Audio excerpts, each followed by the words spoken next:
Hi, everyone. Thanks for coming. So I get to introduce Dr. Larry Hyman, who is a distinguished professor of the graduate school at the University of California, Berkeley, and also the director of the France Berkeley Fund. He received his PhD in linguistics from UCLA in 1972 and has worked extensively on phonological theory and other aspects of language structure, particularly as concerns the history, typology, and description of the Niger-Congo languages of Africa, especially Bantu. He has published several books and numerous theoretical articles in journals including Language, Linguistic Inquiry, Natural Language and Linguistic Theory, Phonology, Studies in African Languages, Journal of African Languages and Linguistics. And his current interests center around phonological theory, tone systems, and the comparative and historical study of the Bantu language family. I believe in 2018, Dr. Hyman gave his presidential address to the Linguistic Society of America titled "What Tone Teaches Us About Language?" here in Salt Lake City.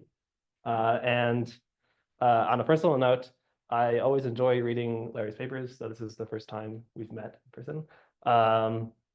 And his voice always comes through in his papers, and he makes them matter to the reader. Some of my favorites include the classics, How Not to Do Phonological Typology, The Case of Pitch Accent, Why Underlying Representations, Fieldwork as a State of Mind, Tone, Is It Different? We're lucky to have Larry with us today, and he'll be talking about prosodic domains in noun phrase and Bantu. Thank you so much, Caleb.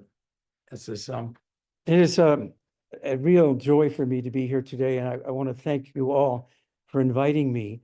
As Caleb mentioned, the last time I was here was January 2018 for the Linguistic Society of America meeting at the Grand America Hotel, which was also an experience that I wanted to relive and did last night for dinner. And I did talk about tone there, what tone teaches about language. But what I'm going to talk about today is going to have some tone in it, but I didn't talk about that then. So this is more about phrasing and some of the things that we find in looking at the different African languages that I've worked on. But I hope that as I share this with you, that you'll be thinking about other languages that you know and have worked on to see to what extent one or another property that I mentioned is found there. So I want to start just by mentioning that I have another paper about trying to compare noun phrasing within the noun phrase with the verb phrase, and there were certain differences. So that's something that is also going to be like something to keep in mind as we look. In 1 and 2, I summarize where we started in prosodic domain theory. That is, the ideas here were two that I lived with for a very long time and always wanted to save. As I told Lisa Selkirk, I'm trying to save all these things. Concerning the syntax, prosodic domains are constructed in a category-free manner. So they affect noun phrases, verb phrases, and other XPs. Within a head initial language, the head X and following NP should be a phonological phrase. And you see that in the diagram there in number 1, where the X head could either be a noun or a verb or something else, but we'll stick to nouns, mostly to nouns today. And the YP is another phrase that is a dependent of the noun in our case. So that's one thing that you should be able to do that. The same thing for noun phrases and verb phrases. The second thing is that concerning the phonology, we should find the same kinds of phonological processes affecting them. There's the evidence that they're forming a prosodic domain should be the same. We shouldn't say nouns do this and verbs do that. These were the assumptions. However, there are important differences between nominal and verbal prosodic domains in Bantu. And I'm going to talk mostly about Bantu, although I'll bring in one other African language that's not Bantu. So the recurrent Bantu situation concerning the verb phrase is in 3 is that the verb and the following XP are expected to phrase together, but this XP can be anything. The verb doesn't care whether it's an object, a prepositional phrase, an adverb, as long as it's in the same clause, they'll join together. So it doesn't really care. A second constituent, a second XP within the verb phrase would phrase separately, however, like for example, a ditransitive give dog bone. Bone would be a separate phonological phrase. So that's a general situation, but particularly the first point in 3b, that it doesn't care what the next thing is important. The recurrent Bantu situation concerning the noun phrase is that NXP again is expected to phrase together, but for us, this generally means is a noun and a genitive noun phrase, noun of noun, as I have there, noun 1 of noun 2. But some adnominal constituents phrase with the head, while others do not. And again, a second modifier, just like the verb, the second XP in the verb phrase, a second modifier is expected to phrase separately. So I'm gonna use the term modifier because it's easier to say than add nominal constituent or dependent or something. But all of the things that modify nouns, if you have a second one, is expected. It generally is expected to be phrased separately. So below, or later, I guess today, right now, I'm going to consider three languages, Tiania, Makonde, and Kalabari, which illustrate what I refer to as choppy versus integrated phrasing. That is, whether each thing is marked off separately or whether you glom them together. I will conclude with a discussion of why there should be such variation, focusing particularly on the ways in which demonstratives phrase, which can be exactly opposite in one versus another closely related language. So let's start with Tiania, a Bantu language of the central Kenya Bantu branch, a dialect, an understudied dialect of Kimeru, which I was lucky to work with my co-author Mwambi Mbui, footnote number 1 there.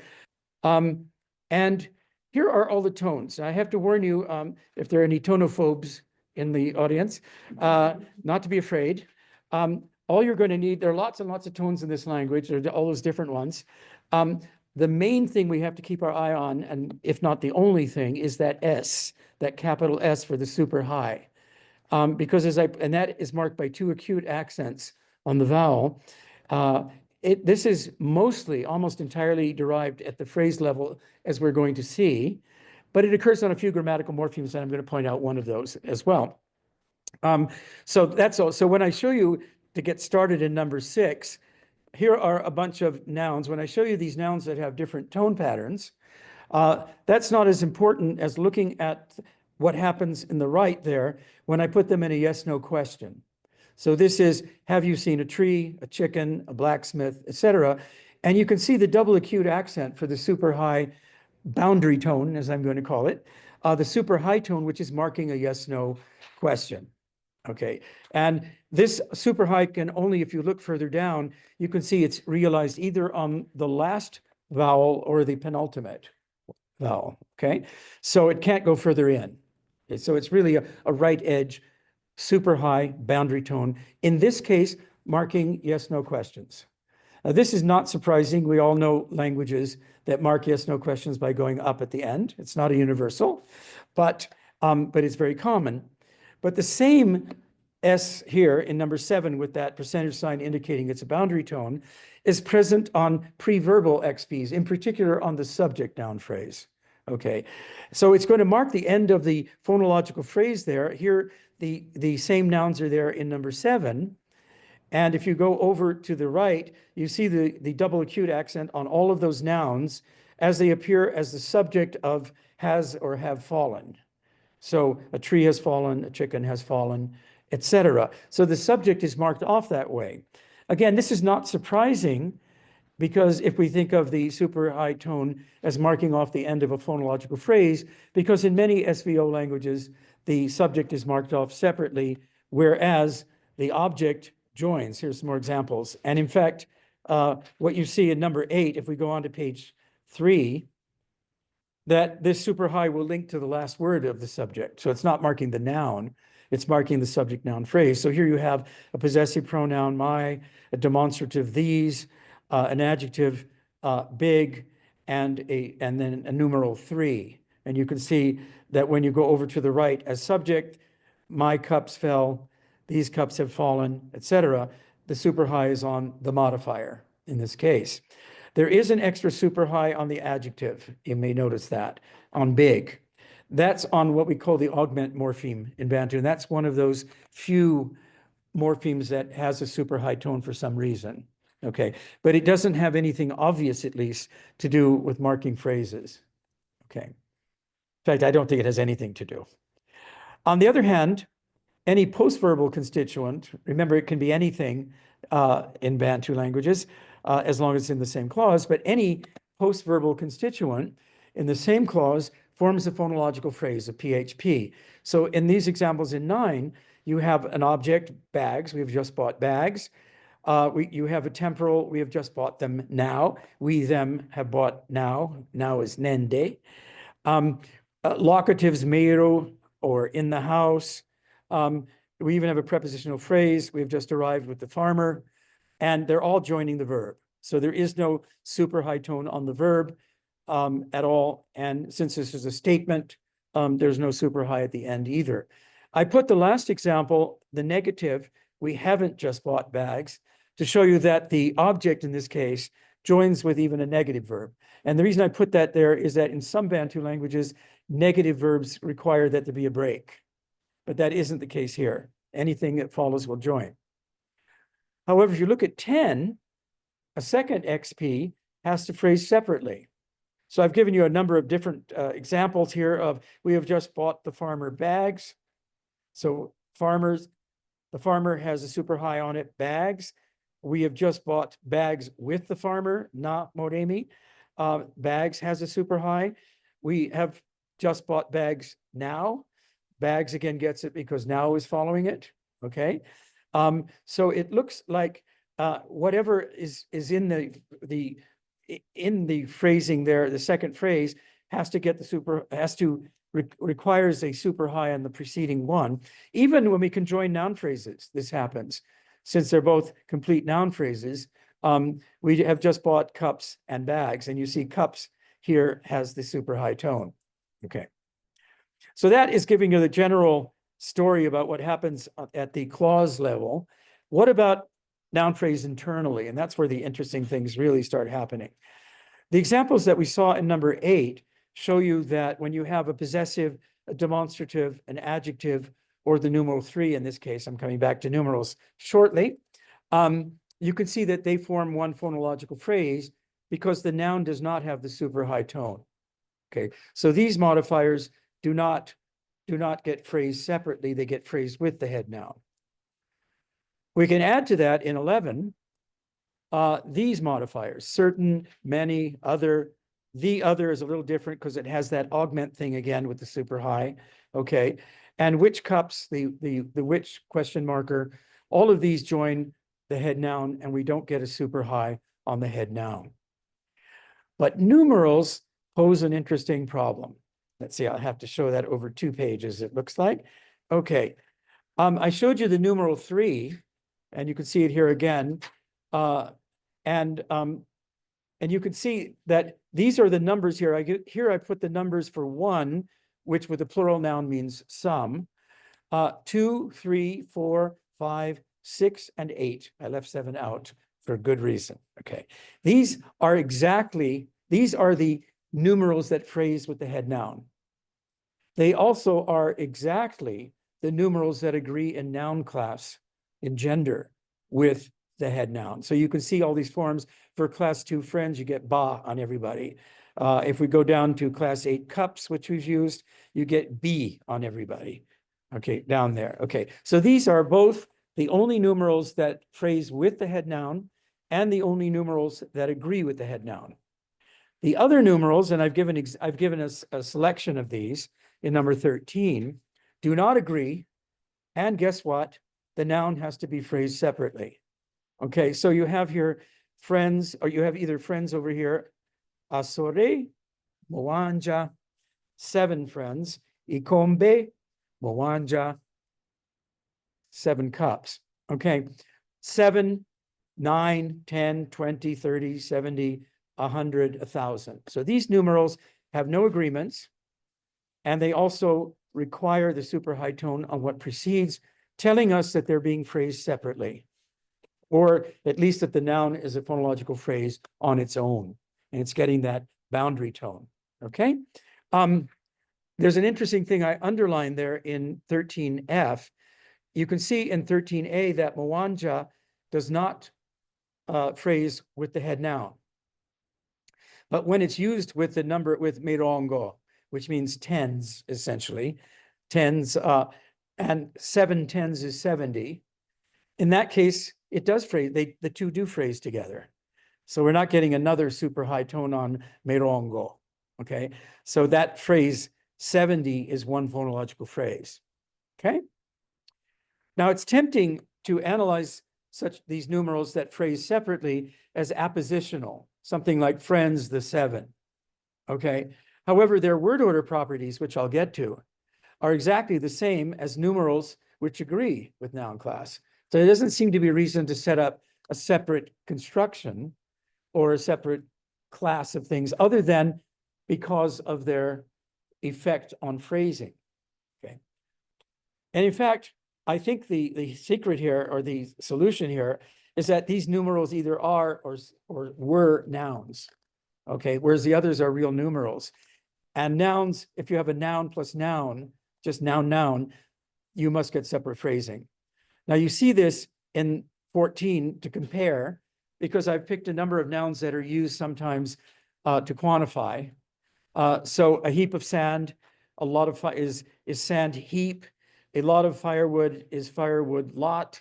A pile of books is books pile. Okay, these are not really compound. We don't get much compounding in Bantu languages.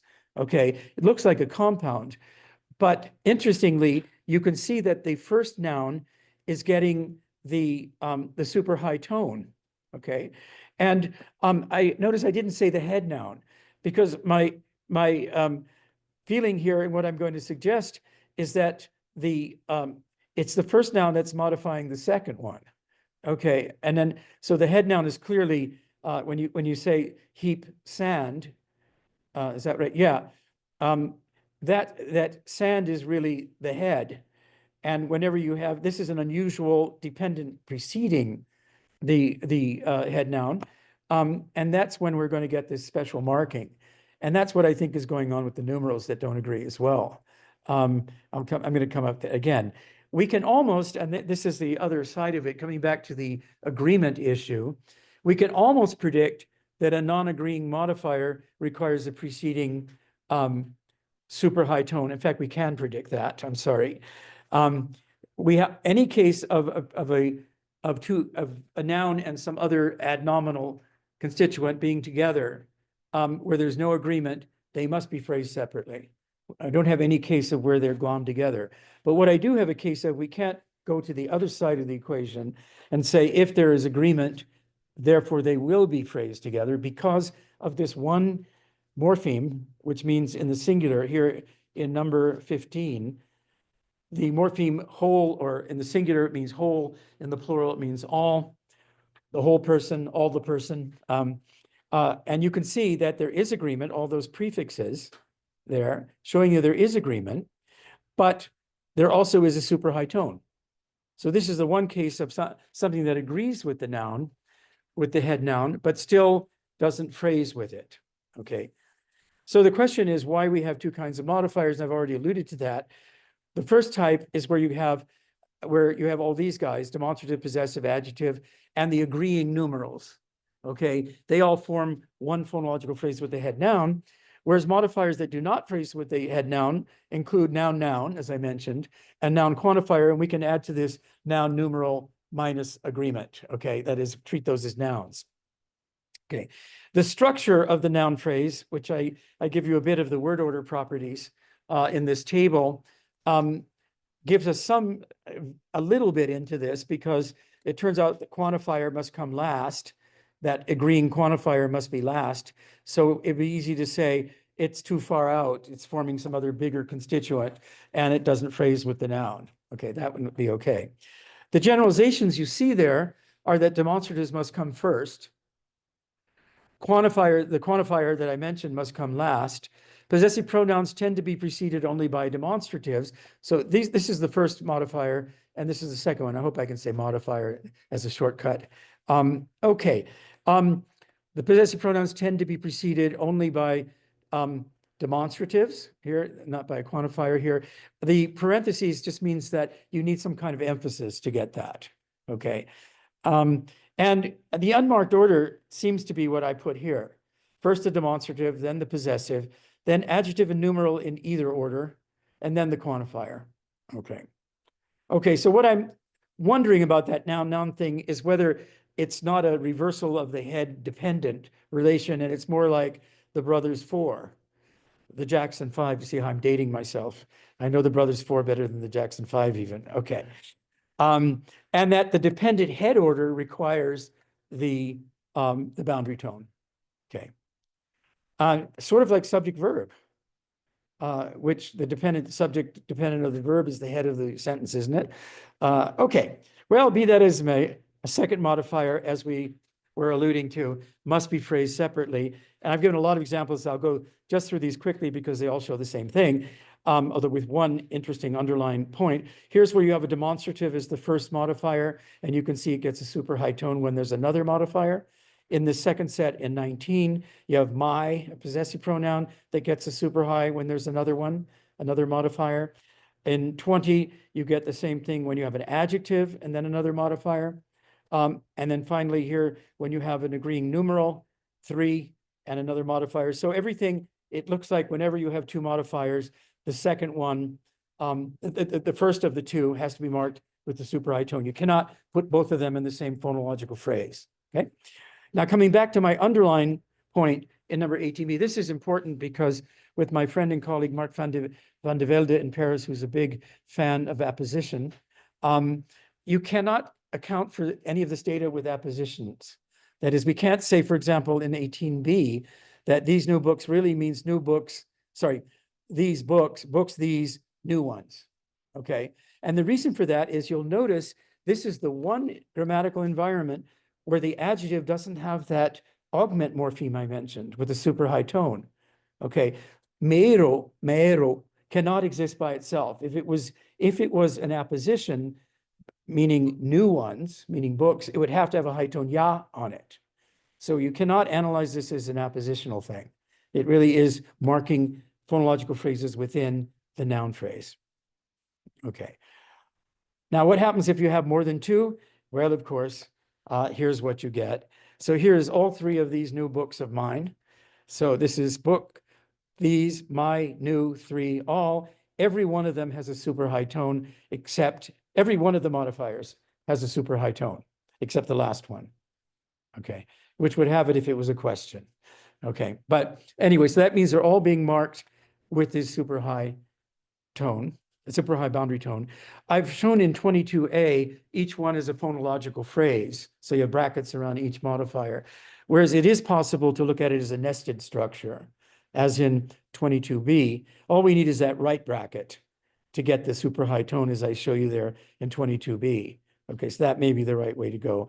I think I'll skip 23, but those are noun of nouns with what happens when you have a modifier in the first one versus the second one, but everything follows.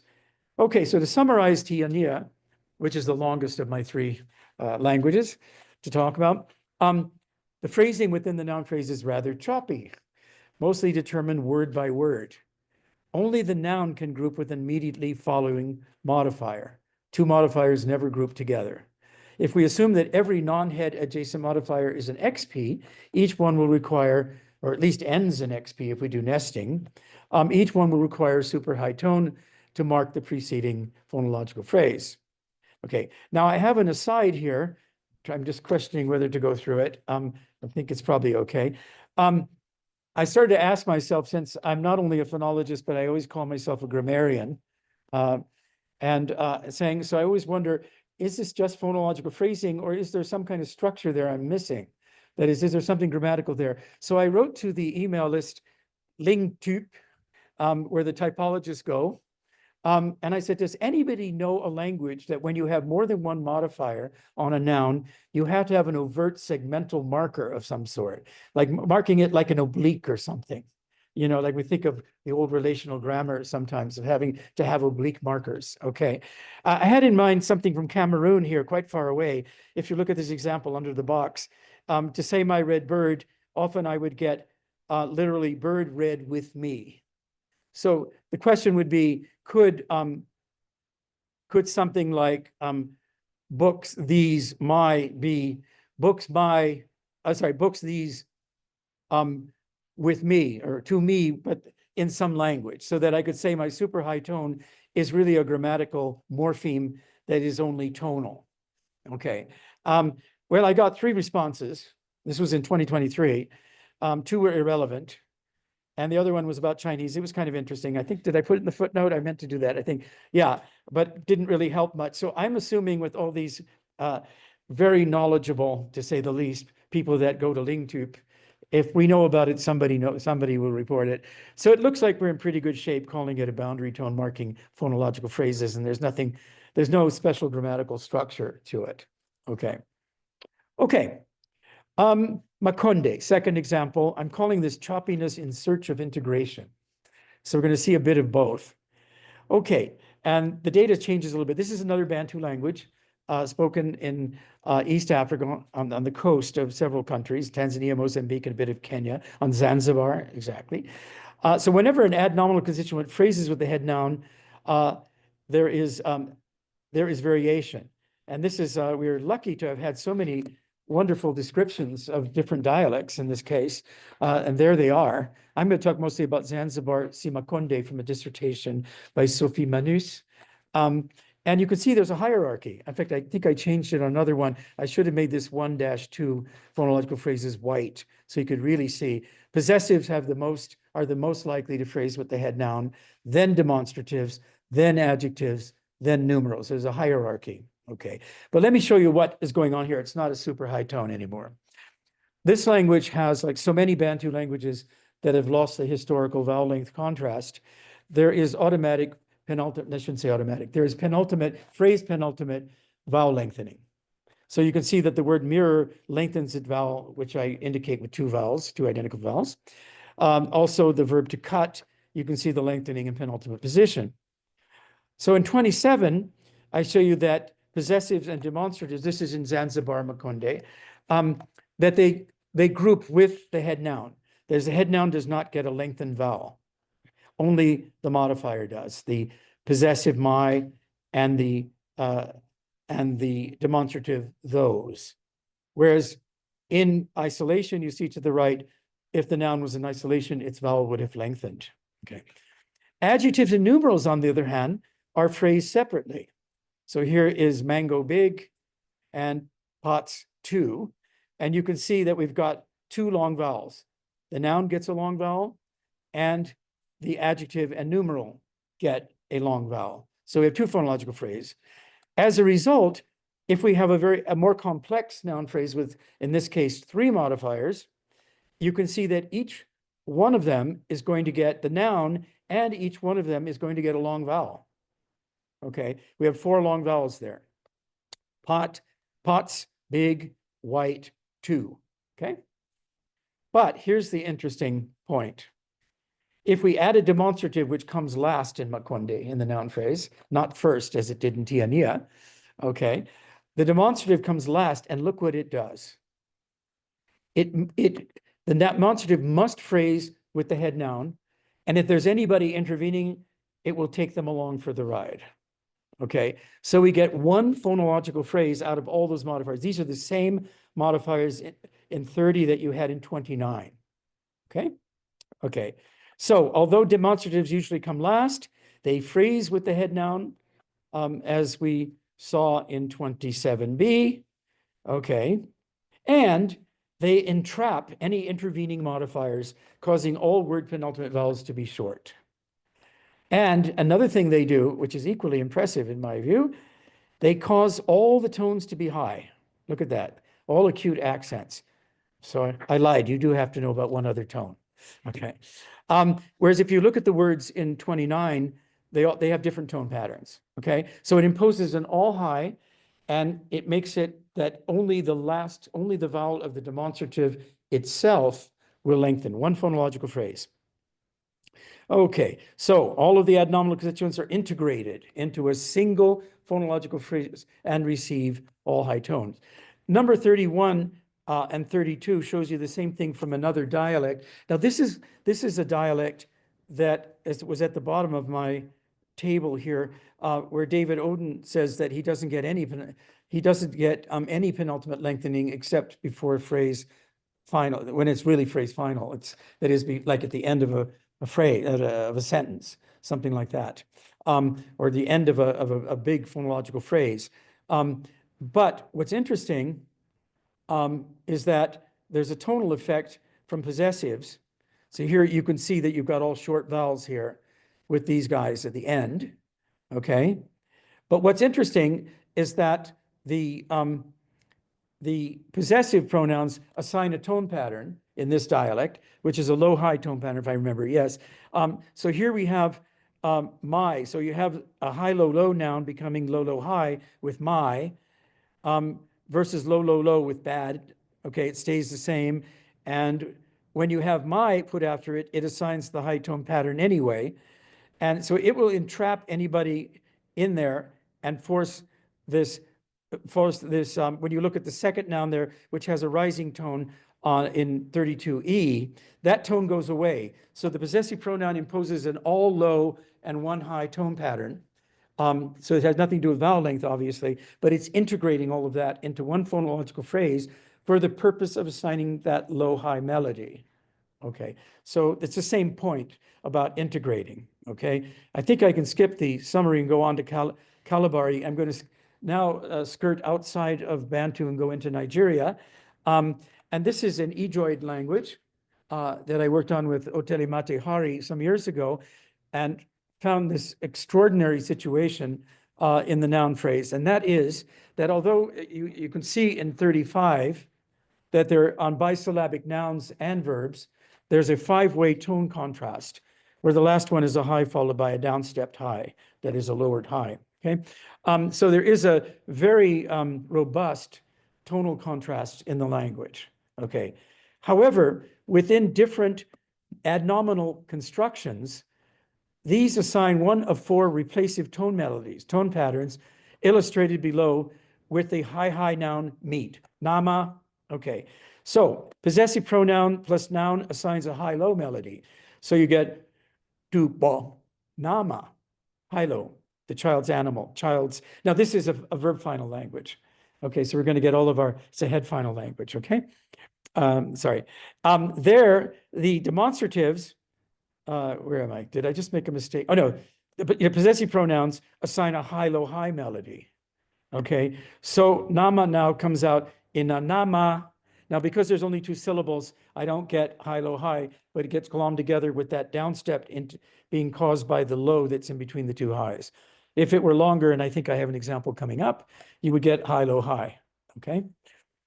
The determiners assign a low-high melody. So nama, in this case, becomes to, nama, low-high. And finally, quantifiers, including numerals, like the word sum, assign an all-low pattern, ja, nama. Okay, so the word meat actually has 5 different tonal pronunciations, depending on where it is and what the modifier is. Now, the most crucial and interesting thing about it is it's not just to the noun that these patterns are assigned, it's actually to everything that follows. The first modifier of a sequence of modifiers assigns its tone pattern to everybody that is coming up. And again, I look at this as it really wants to target the head noun. That's what's natural. But anybody who's in the middle, you're in my way, they get entrapped, okay? And so here I've given you the child's, birds, meat. All 3 of the nouns are, the child is low, low, but both bird and meat are high, high. So we have an input of low, low, high, high, high, high. And remember the child, the genitive assigns a high-low melody, and the high goes on the end of bird and on the low of meat. So you get tupo, feninama. And there you can see the high-low being assigned by rules. I won't go into the specific rules, but you can see the high-low melody being assigned to the 2 words, okay? When we use a possessive pronoun, remember that's where I said we have a high-low-high melody, and now we have 3 syllables. So feni and nama, it come out as ifeni nama. So low, high, like that. So the high, low, high is distributed that way. The demonstratives assign a low, high. So what we get is mina means these, and you get songa feni, only the last syllable is high. And finally, did I do this right? Oh, right. That's the one I just did. Mina, right. I have to go down the bottom. These 5 birds, there's an adjective that's low, bird is high, and you get songa opufeni. Okay. So obviously, it's only in doing this Bantu stuff that I realized, thinking back about work that I did a little more than 10 years ago, said, hey, wait a minute. Kalabari's like that, integrating everything. the way that I showed you that was happening to some extent, to a limited extent, by the demonstrative or the possessive pronoun in Makonde dialects. Okay. Now, one final point, I said in number 2, if you think way back in number 2, that I expect the same phonology in both the noun phrase, in the prosodic domains within the noun phrase as well as the verb phrase. There is a small difference in Kalabari between the two that I thought I'd just point out because it kind of gives us a little bit of insight into what is going on in Kalabari, and that is the object, and now it's only the object. This is an OV language. So the object makes the verb lose all of its tones. So that's just like what happened to the noun in the noun phrase. But instead of assigning a separate melody, as happened by each of those 4 kinds of modifiers, the last syllable of the last tone of the object spreads onto the verb. So if the object ends low, as in 38A, the verb will be low. If it ends high, then the verb will be all high. Okay, so it's a little different. It looks like the verb has the first stage in the process, that is delete all the tones, and then you get default low tones. Let's say you get nothing. And verbs did not have another melody to assign, whereas nouns did for reasons that Otelimati and I go into in our article historically. And so you get tone spreading. Okay, those that would have been all low after high become all high. Discussion, we've seen the following 4 situations in these languages. We've seen that Tiania is choppy almost all the way. It's not 100% choppy because if it was completely choppy, it wouldn't let any modifiers join. Okay. Makonde has both choppiness, we saw, and also this integration from the demonstrative, making everything go together. Okay. Kalabari has no choppiness, and everything is integrated. And I added Lusoga, a Bantu language from Uganda, which I worked on, which has neither because it doesn't have phonological phrases, although Lisa Selkirk doesn't agree with me. Okay, 2 questions that arise. Why do we get so much variation in the noun phrase, much more than in the construction of verbal phonological phrases? And how do we account for it? First, the first question concerning the variation, consider the demonstrative as an illustration. Okay, remember the demonstrative immediately follows the head noun in Tiania, and thus always joins with the noun to form a phonological phrase. It generally comes last in the noun phrase, or DP, in Makonde, but must phrase with the head noun, entrapping anybody in between. So even though it comes last, it still wants to be phrased with the head noun. From these 2 situations, Tiania and Makonde, we might, it would seem that the demonstrative especially wants to group with the head noun. However, it's quite the opposite in the Rutara subgroup of Bantu. Now, these are languages in Uganda and Tanzania that I worked on, and other words from the literature here. You can see that the demonstrative does not join the minuses there in the demonstrative. These are different 4 versions of Runyankore. Interestingly, the plus and minus that you see under numeral for Runyankore 4, that has to do, again, that correlates with whether the numeral agrees or not. So that's kind of interesting. There's a puzzle there. I'm not a syntactician, but there is a puzzle there. I know there's a lot of work on numerals and on different constructions that numerals enter into, in particular, even different kinds of numerals, that the numeral can be analyzed quite differently in one language versus another. Now, what about the word order stuff? Well, I went to Dwyer's 2018 analysis of the basic noun phrase word order in 576 languages.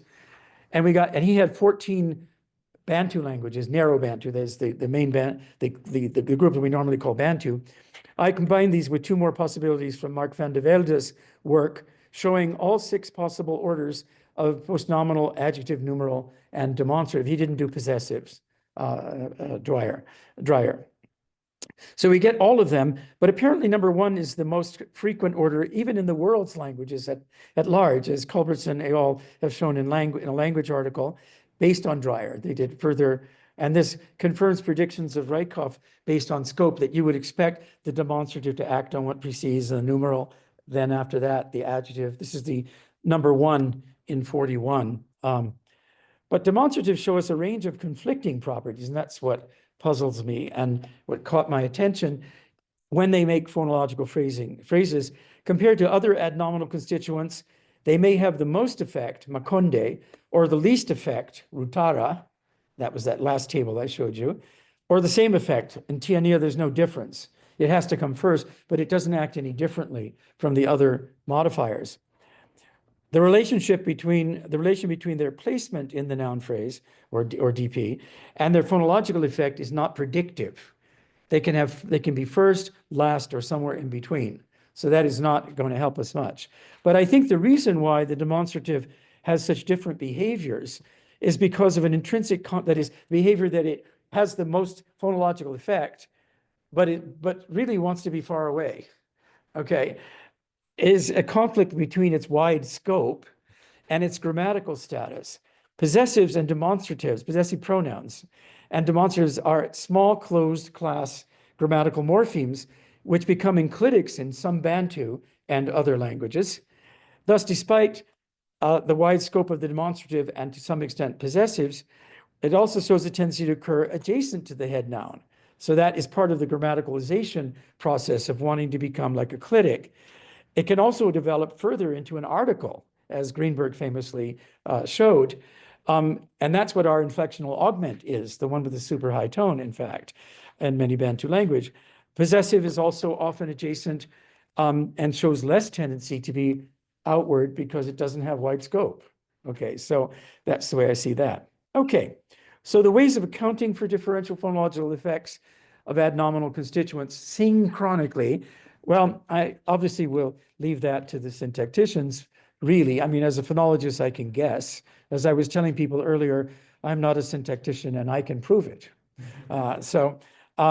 Direct syntactic reference to the categories, that's what we were kind of trying to avoid at first, that if we give them different syntactic structures of some sort, maybe we can do that. And that's what B is supposed to be. Maybe some adnominal constituents are X's, which produces integration, although the NN didn't look like that in Tiania. Some are XPs, where only the first XP joins the N. You know, we could play around with structural stuff. We can stipulate strong versus weak modifiers, or plus or minus cohering, like cohering versus non-cohering affixes. We can exploit phonological representations in some cases. Rather than their noun category, give Tiania non-agreeing numerals an abstract representation that is required to be phonological phrase initial, that is, makes it have to be phonological phrase initial. For Makonde, we could attribute unique integrated phonological phrasing of the demonstrative and the possessive to their floating high and low high tone melodies. These are the only two modifiers that make the whole thing have the same melody that precedes. Are they driving this? Whereas the non-integrating adjective numeral don't have any such effect, okay? In many Bantu languages, demonstratives and possessives do assign a tone pattern, even if it's not a full phrasal melody. They have a tonal effect because they have a tendency for their tone to float off of them onto the head noun, or potentially onto whatever precedes them. And I've shown this with Francis Katamba in a 2024 article in Luganda, which is where we get from the high tone prefixes on the possessives and the demonstratives. They float off, they go off and go onto the noun. They're pronounced low, low in isolation, but their prefix was historically high. Okay. However approached, it looks like information about the nature of adnominal constituents and perhaps properties of the head noun are almost universally invoked in Bantu in two ways. Some adnominal modifiers cohere with the head noun, while others don't. And I put this comparison with cohering versus non-cohering affixes, although we all know about level ordering and stratum ordering and lexical phonology. And then different adnominal elements can have unique phonological effects on the head noun and potentially entrapped interveners. And that's about what I have to say at this moment. I hope some of this has causes some parallels to pop up in other languages and people have other insights into why we would get such variation, within the noun phrase, even within these closely related languages. Thank you.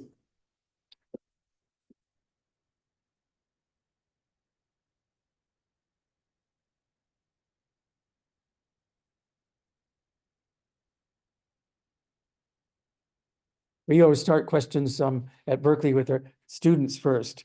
But is that a hand? It can be. No, I'm just saying, because everybody's quiet and then all of a sudden one person asks a question and then everybody has a question. So that's what happens often. I can go here, or was there a question back there? There's a student. Yeah. Thank you for the presentation. You said you written number 7 here for a reason. Can you please tell us the reason? What number? Yes, I don't hear very well at a distance. I'm sorry. Yeah. You might have to shout it. Okay. I said thank you for the presentation. Yeah, number 12. What number are you looking at? Number 12. 12? Yeah. Okay, thank you.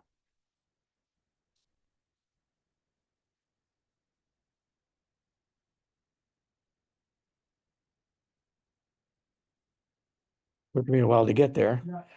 12. Oh, that's the numerals. Yeah. Great. Yes. You said you repeated number 7 for a good reason. Yeah. Sorry, is the reason be known? Oh, yeah, that was good. It was up there in the next set, you see? Because number 7 is a noun. It's historically a noun. It has a mo prefix. You can even see that. I think you could, no, can you see that? No, you can't see that. In some cases, you can see it. It's a noun and the others are numerals. I think actually Tiania is a little bit unusual for Bantu because it's usually just the first 5 numbers that agree. But it also takes number 6 and number 8, right? Is that what I have there? Yeah. Can you see that Mwanja, that mo is class 3. That's a noun class prefix that got glommed on there. I tried to see if I could get my co-author to, who's the native speaker of the language. Oh, maybe I should stay here. Yeah. I tried to see if I could get anything to modify it. Like, how could you say 1-7? There's 1-7 on the board. And then he wanted to change it into something else. It's not very easy to modify those guys. That's one thing you try. But you could see the other noun, for example, mirongo. That is class 4, meaning tens. Okay, even though the number 10 is ikomi, the plural should be makomi. But instead, you have a substitution of this other root, rongo. But me is the plural class. You can see this up here. See, class 3 has mo, and class 4 has me, the plural, bag and bags. Okay, in that case, you can see for the numbers 2 and 3, you get an a prefix, which is the same that you get for class 4 here. So you have agreement. You can see that it really is a class 4 noun. And I don't know, there's nothing else to show you there. So it has something to do with the structural property of it, that it's not a numeral, it's a noun, and the noun has to be phrased separately. Okay, it has to be the head of its own phonological phrase, I guess you could say. Thank you. Yeah. Other questions? Is that a question back there? No, just scratch. Okay, yeah. Ooh, That's because it's made the comparison with those other nouns, like a pile of books and like, pile of books. yes, exactly. That, there it is. Those, I mean, you can do some kind of modification, at least in English, right? A large pile of books. Yes, I have that here in the next examples that I skipped, I think. I give you both a big heap of sand, which was sand heap big, where the agreement is with heap. And then, but I also give you sand my heap. And my is agreeing with sand. It's sand my heap, sand my heap. In other words, that's another argument I forgot to mention, that these are not compounds. That is, you wouldn't expect modifiers on the first noun if they were compounds, Is there any comparison with 7 that could be? Yes. My 7? Oh, I see what you mean. That might. Well, you definitely can get something in between but you can get, where's my word order? There's the word order. So numerals, that's what I meant when I said that the agreeing and the non-agreeing numerals have the same word order properties. The same, so an adjective a possessive and an adjective can precede, a demonstrative, a possessive, and an adjective can all precede a numeral. And that's true of Mwanja 7, or it's true of the other numerals that agree. So that wasn't helpful. Yeah. Yeah, that's too bad. Oh, you know what happened with, I think what happened when I'm trying to remember, I had a lapse in memory there about where am I? 12, right? Yeah. I think when I tried to get, because I don't remember whose work I was reading where they tried this to make sure you get try. I said, well, how would you say a big 7? If I wrote 7 on the board, that's a big 7 or something like that, and try to get agreement with Moan. And so he then switched over to class 9. Yeah, he said if you can say it at all, it would have to have the agreements of this class 9. So that wasn't helpful, kind of as a default. In Bantu languages, very often, if it's human, a default, when you don't know the noun class, if it's human, you use class 1. If it's non-human, you use class 9. These are the two that have the least marking as well. Often there's no noun class prefix on them. So if you borrow a book, you might put it into class 9. If you borrow something policeman, you'll put it in class 1, that kind of thing. Yeah. That wasn't actually really my original question. Oh, okay. Are you just following up? Yeah. Okay.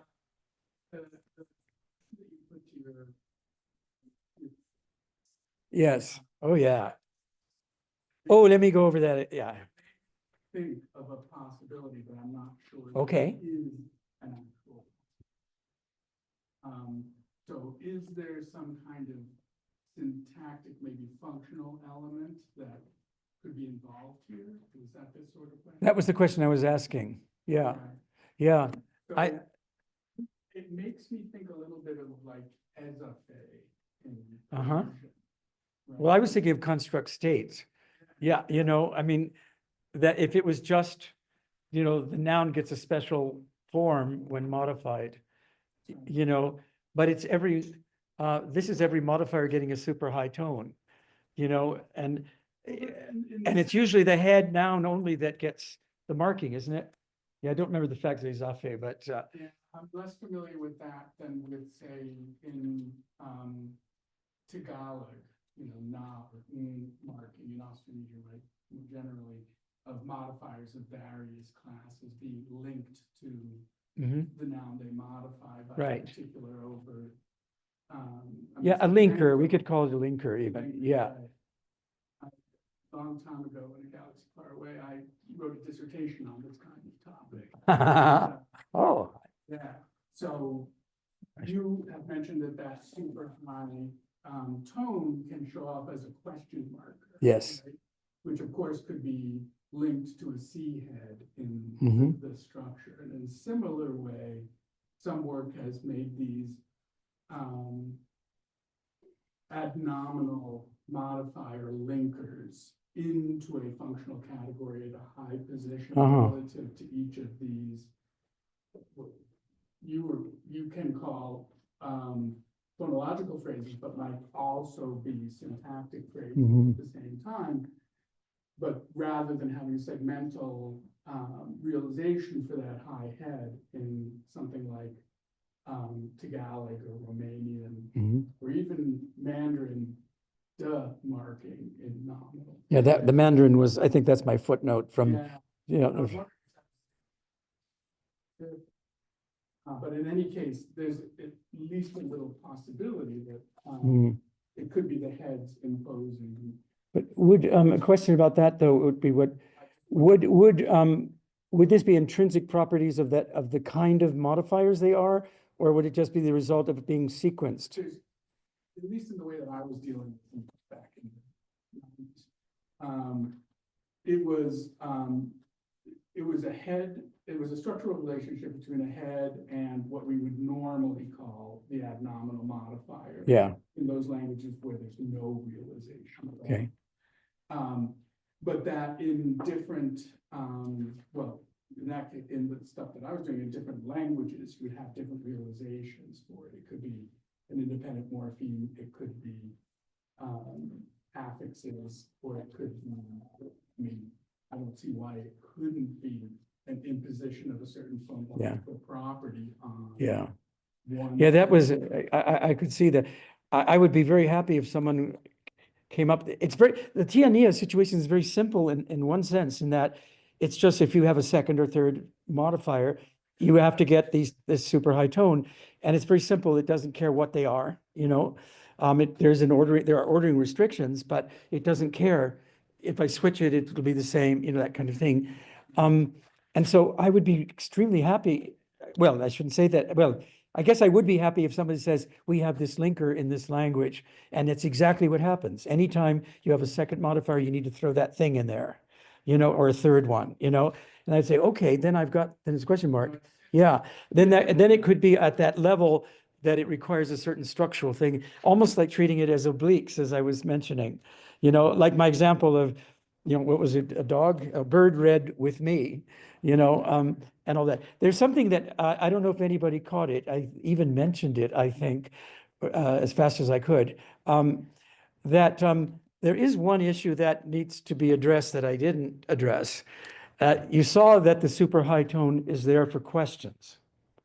And you saw that it's there at the end of phonological phrases. So why isn't it there at the end of a declarative sentence?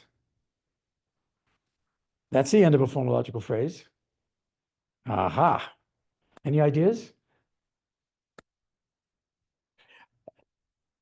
When I say why, actually, that's an ambiguous word here. Why would mean, you know, could mean what caused that, in the sense like when we're looking for some kind of motivated, you know, so maybe whether it be historical or whatever it be. And the other one is how would you stop it? What would you do synchronically? You know, what would you propose? Yeah. It's overwritten by a phrasal tone that marks. A low. Yes, good. That's one possibility. The other one I thought of was that maybe it's only internal phonological phrases that get the boundary tone, and you can just stipulate that. But, you know, but you're right. If there was if you said that declaratives have a corresponding capital L percentage sign, and it's in the quote same slot, you know, then you can't get the other one there. Okay. So you could say the other one does get it, but it gets wiped out by an outer boundary tone, something like that, you know. But you have to say something, because it's obvious that the end of a declarative utterance is the end of a phonological phrase. And so if you just said put in the super high at the end of a phonological phrase, you wouldn't be accounting for that. If you think about it that way, then you can unite the two other places where the super high shows up. It's not that it marks either the end of a phrase or a question. Yes. But it marks the ends of all phrases. Yes. Questions just don't have that low that marks declarative. Yes, exactly. That's exactly right. Yeah. That would be the way to do it. So you get a free ride. That's what we called that. Since you just go through that stage of having a super high at the end of a declarative, but it gets wiped out. Yeah. Any other questions? Any answers? Yeah. Different question. So when you talk about 37, you said that it's as if this thing wants its tonal melody to get all the way to the head now. Yeah. That reminded me, the way you phrased it that way, reminded me a lot of positional licensing. Mm-hmm. You've got this thing that wants to appear in a particular location. Ah. A particular Interesting. location. I was thinking more of it as sort of like an attack, but let's see. Additional licensing. So instead of trying to get to the stressed syllable or the initial syllable or whatever that people usually talk about in the context of positional licensing, you want to get to a syntactically prominent position. that's true. Yeah. As it will always get to the rightmost word, which is the head, you know. So that's good, because you can see in all of those mappings in 37 of those bolded tones that nama or feni in the last two get some of the melody. They can't get it all, or they don't get it all, because of the way it's mapped. Yeah, but I can see that the head can take more tones. Yeah.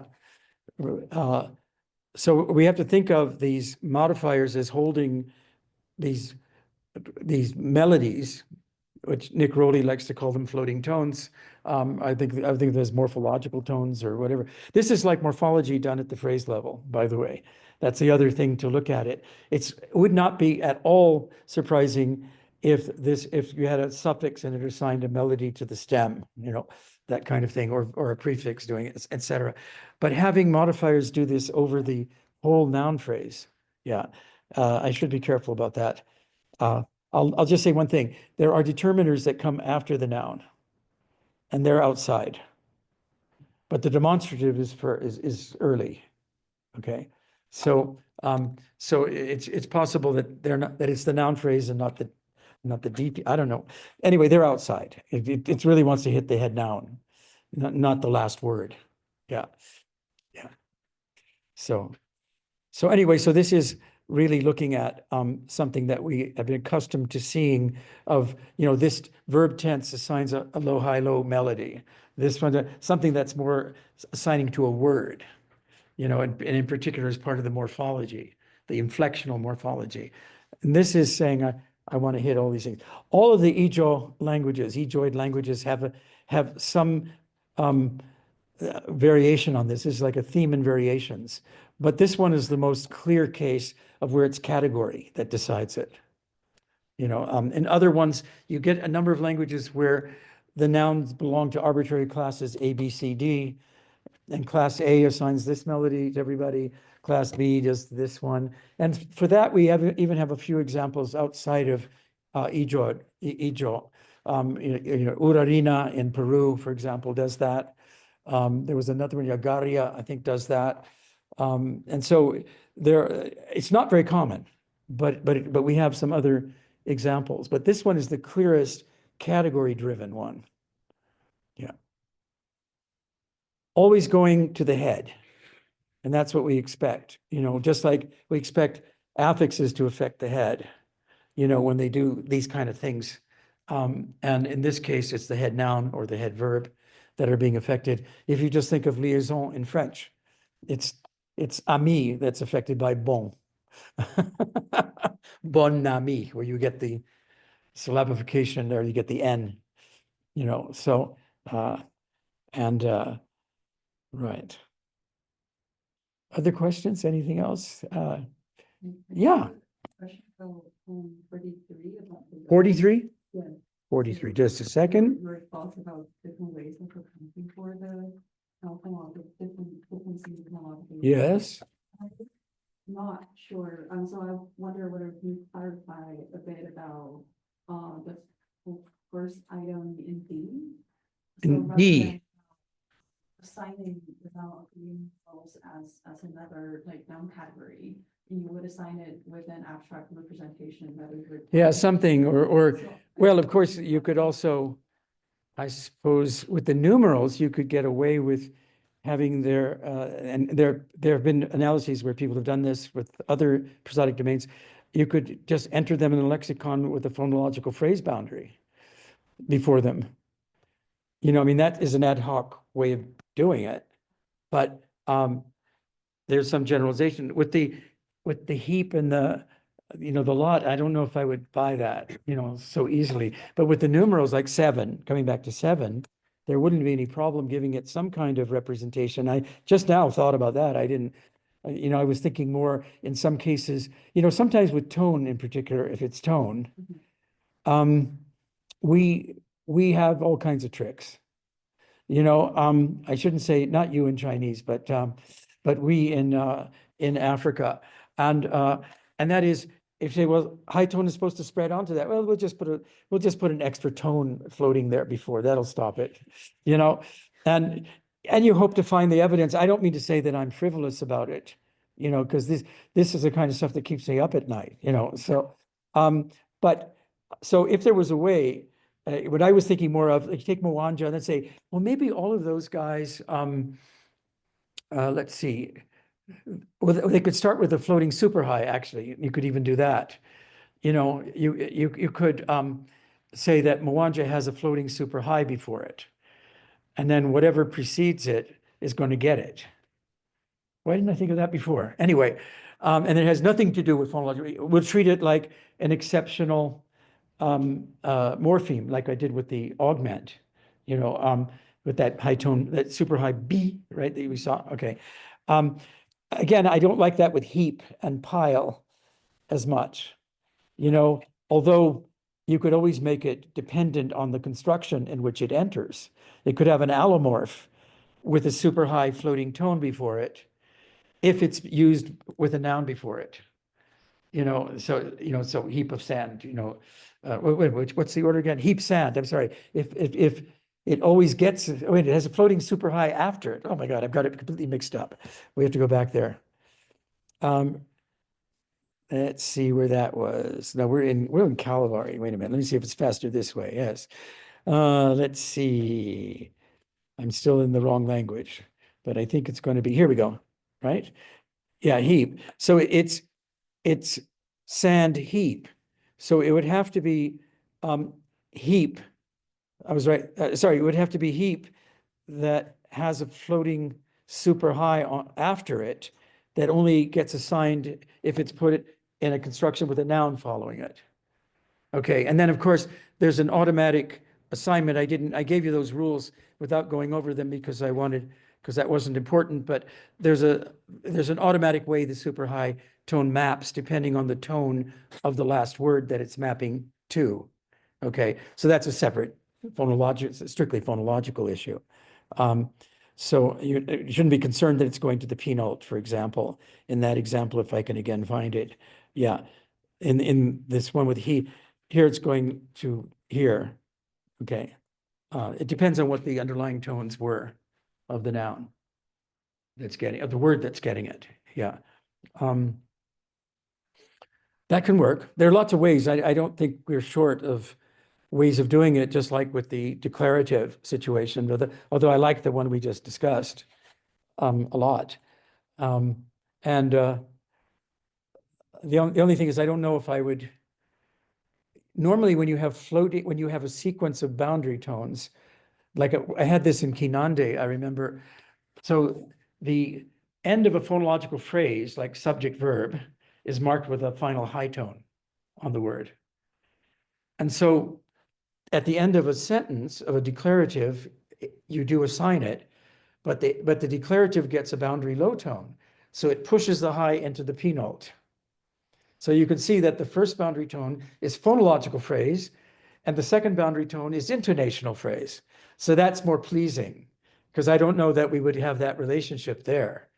If it was a question, you would get a high intonational phrase. So you'd have the phonological phrase. This is Kinande, language of the DRC, Democratic Republic of Congo, on the east side, where all the trouble is right now.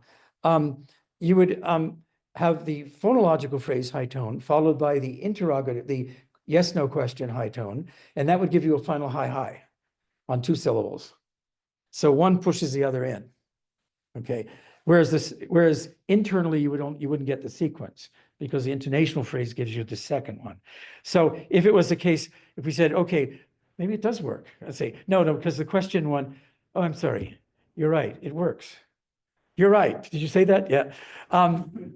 If the super high is the end of a phonological phrase, and the low tone boundary tone for declarative is an intonational phrase one, then it makes sense to get that, to say even the declarative gets the super high, but it's followed by an intonational low tone, which then has the property of wiping it out. Not given Kinande and what I just told you, I don't know if I like wiping out, but we can do it. Nobody do it. That makes sense. Anyway, it's not an insurmountable problem, I don't think, to account for declaratives. Sometimes it's more, we have a number of ways to do it. Which one do we want to go with? And that's the story of my life. And the rest of the story of my life is, oh my gosh, there's one form we could get, and that will tell us if it's this or that. And that form, the language conspires and doesn't have that form possible. I should have kept examples of this the last 50 years of my career. I would have had a great list of such things, but I can't remember them. You move in for the kill. you know, and saying, are the speakers doing it because of this or because of that? You say, well, what we need is a low tone suffix here that would have a high tone there because of that. There isn't any. I know, experiment, right? Yeah. I'm still here until 12 noon tomorrow. So if you have questions for today, anyway, anything? Yeah, go ahead. We asked you to do some like rough estimation or some speculation, but so we were mentioning that, so the two dimensions that you have, choppy versus integrated, and then you Tone versus what? choppy versus integrated. So you Oh, yeah, choppy integrated, yeah. over there. So do you see any asymmetries within or all of the or among all of the languages that you have looked at that? Is there any asymmetries, like say you see choppy languages more often than non-choppy? Yeah, yeah. Well, my sample is going to be biased because it's so Bantu, you know, and I don't think I looked at this except for Kalabari, you know, where it was hitting us over the head with those melodies. We had to look at it, you know. So so I would say more. I think that that the more choppy in Bantu would be what I expect. But there's even more than that. Like Chimwini is a Bantu language that Kisseberth and Abba Sheikh worked on and published several times. And it has the requirement that every phonological phrase has to have a high tone. And that high tone is either on the last vowel, the last syllable, or the penultimate syllable, depending. The default is penultimate, but certain morphemes, certain constructions, grammatical constructions, require it to be on the final. Okay, so you get these wonderful examples that the first and second person subject prefixes require final on the last word of the phonological phrase, but third person doesn't requires, just takes together or something like that. Okay, now their phonological phrase does have does group together the verb and the whole noun phrase. I'm not sure if it takes two noun phrases, like a ditransitive. Okay, and I've often wondered or worried that whether we in prosodic domain theory, short of those people doing recursion, like Ito and Mester, that we tend to call things the same thing that are maybe not the same thing. Like when I look at my word by word, every word being a phonological phrase, I don't like that. In fact, sometimes you'll just say, sometimes I just call it a tone group because I don't like when every word, like the Makonde one with the vowel shortening. It was Nick Rowley that I worked with, who wanted to call each one a phonological phrase, but they're so small, you know, except for the big one that the demonstrative makes. You know, when every word is a phonological phrase, why isn't it a phonological word or something in between, a minor phrase, a major phrase? We've had all those. There's been a lot of terminology and distinctions made. So when I see Chimwini taking the whole noun phrase, and again, I don't remember if it takes two, I'm pretty sure that an oblique would be separate, you know, a prepositional phrase of some sort. And so I say, gosh, is that the same thing I'm dealing with? Or even the Runyankore stuff I showed you, sorry, the Rutara group, that group with the, that's a relationship. There are two different phonological domains that are needed in there. There's one that causes a high tone of a verb to be deleted. And there's another one that's a little bit bigger domain that causes a completely low tone noun or verb to acquire a final high tone. To say, I don't want you to be toneless, I want you to have a final high. And that's typically when something toneless follows it. Say, I don't want the verb to be followed by another toneless word. Now, one of those is a little bigger than the other. Are they both phonological domains? Is one of them, the first one seems to require a little more grammar than the second one. So we get into that question. So I'm not always sure when I make if I were to generalize, I'd want to be sure that I'm talking about the same prosodic domain across languages and that everybody agrees that it's the same. Whereas what I'm really seeing is that each modifier has seine eigene Geschichte, you know, its own story, right? So in Luganda, every modifier does something different, you know. with respect to tone. And that's, it's just adjectives that don't do anything to the noun. But numerals can do things, demonstratives, possessive pronouns, and so forth. And so you say, well, they each seem to have a mind of their own, and it develops because of the history, the historical tendency for these guys to reduce.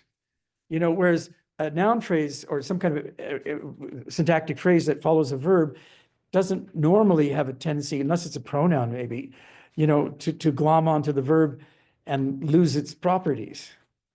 That has become a suffix or something. We do get that, of course. We get that from when you have head final, auxiliary verbs becoming suffixes. I mean, that's very common. But in an SVO language, in the Bantu case, what follows the verb really wants to stay relatively independent, and not in a way that we can get with noun phrases. I didn't show you those Lugano. Well, you could kind of see it by the case where the possessive pronoun gave all, the demonstrative gave all high tones, or that it's all one melody, but there are other cases where it's even more integrated than that.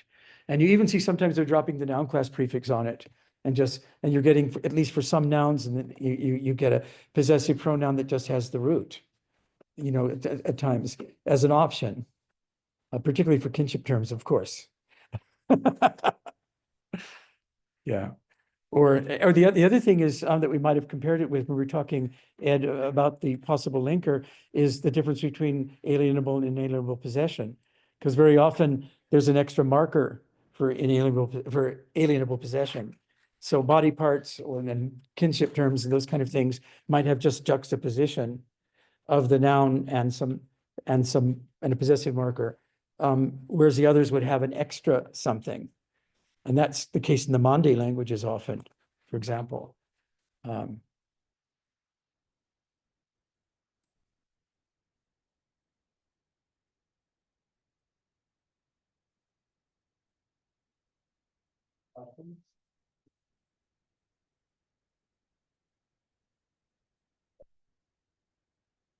Thank you. And thank you on Zoom. Actually, you know what? I didn't ask whether anybody on Zoom had a question. What? Yeah, I'm sorry about that. I do take questions by email too. I'm an emailaholic. So you'll probably get an answer from me before I get your email.